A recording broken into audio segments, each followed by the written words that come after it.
Hi అండి, welcome to బామాస్. డల్గా ఉన్నాను అంటున్నారా? చాలా టెన్షన్ అండి. రేపు భోగికి ఇవ్వాల్సినవి చాలా ఉన్నాయి.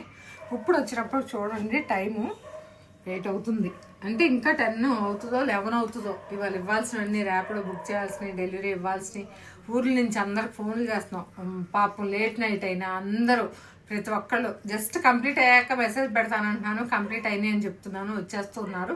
వచ్చేసేలోపు ఒక్క 10 మినిట్స్ మీ ముందు ఉంచుతాం అనుకుంటున్నాను. ఎందుకు అనుకుంటే లాంగ్ ఫ్రాక్స్ చేశారు. ఆ లాంగ్ ఫ్రాక్స్లో కూడా కొంచెం డిఫరెంట్ ఉంది, అది చూపిస్తున్నాను అనమాట. ఇది వచ్చేటప్పటికి ఫ్రాకు ఓల్డ్ శారీ, మన అమ్మమ్మలది కానీ మన ఇంట్లో ఏదన్నా శారీ ఉందనుకోండి, ఇలా శారీని ఊరిని అలా పెట్టే బదులు ఇలా లాంగ్ ఫ్రాక్ కింద చేసుకోవచ్చు. ఓన్లీ మొత్తం శారీతో ఇలా చేసామండి. ఇది వచ్చేటప్పటికి అనార్కలి స్టైల్ చేసాం. చూడండి, 3/4 ఉంది. ఎందుకంటే మిగతా అదంతా ఇక్కడ ఫోల్డింగ్ పెట్టామండి. అవసరమైతే ఇన్ కేసు ఒక 4-5 టైమ్స్ లెగ్గిన్ వేసేసుకున్న తర్వాత ఈ ఫిల్టు మొత్తం ఇలా ఒక స్టిచ్ ఉప్ప తీసేసుకుంటే లాంగ్ అయిపోద్ది. లాంగ్ ఫ్రాక్ కింద యూజ్ చేసుకోవచ్చు. సింపుల్ అండి, ఏమీ లేదు.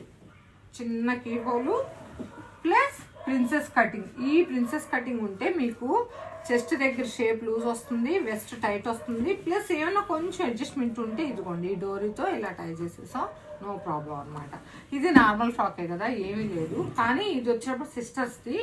ఇది వచ్చేటప్పటికి వాళ్ళకి మ్యారేజ్కి శారీ మన గిఫ్ట్లు ఇస్తారు కదండి, అలా గిఫ్ట్ ఇచ్చిన శారీ. ఒక్కసారి శారీ మ్యారేజ్ టైంలో పెళ్లి కూతురు చేసేటప్పుడు కట్టేసుకున్నారు.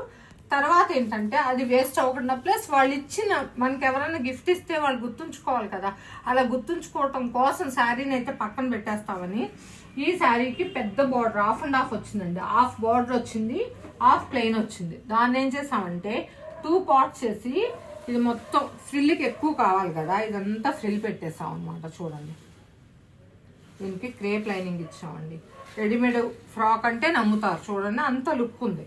ఇది 2/3 ప్లెయిన్ ఇచ్చి 1/3 వచ్చేటప్పటికి ఇది గేర్ ఇప్పుడు 5 మీటర్స్ ఉందనుకోండి, ఇది మనకు 10 మీటర్స్ కావాలి. అందుకని ఏం చేస్తానంటే ఆఫ్ చేసి కూర్చోబెట్టాం.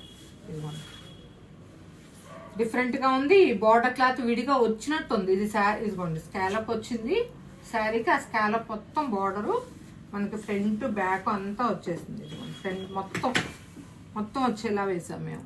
అదే చిన్న టిప్స్ అనమాట ఇవన్నీ. దానిలో క్లాత్ కొంచెం డోరీకి కూడా ఇలా బాగుంటుందని ఇలా వేసాం అనమాట. ఈ చిన్న టిప్స్ ఏంటంటే మీకు టైలరింగ్ ఇంట్లో చేసుకునే వాళ్ళకి కానీ, చిన్న బోటిక్స్ వాళ్ళకి కానీ ఎప్పుడు చేస్తూ ఉంటాం కదా, ఏమైనా ఐడియాస్ ఉంటాయి కదా, అందుకని చెప్తాను. ఇంకొకటి ఏంటంటే దీనిలో బ్లౌజ్ పీస్ ఉంటుంది కదా, దాన్ని ఇలా ప్రింట్ ఉంది కదండి, బాడీకి వేసాం. హ్యాండ్ వచ్చేటప్పటికి స్లీవ్లెస్ లా కాకుండా చిన్న పెటల్స్. నేను ఏంటంటే స్లీవ్లెస్ వేసుకునే వాళ్ళకి లోపల స్లీవ్ అక్కర్లేదండి. స్లీవ్లెస్ వేసుకోరు అనుకునే వాళ్ళకి నేను లోపల స్లీవ్ పెడతాను. ఇలా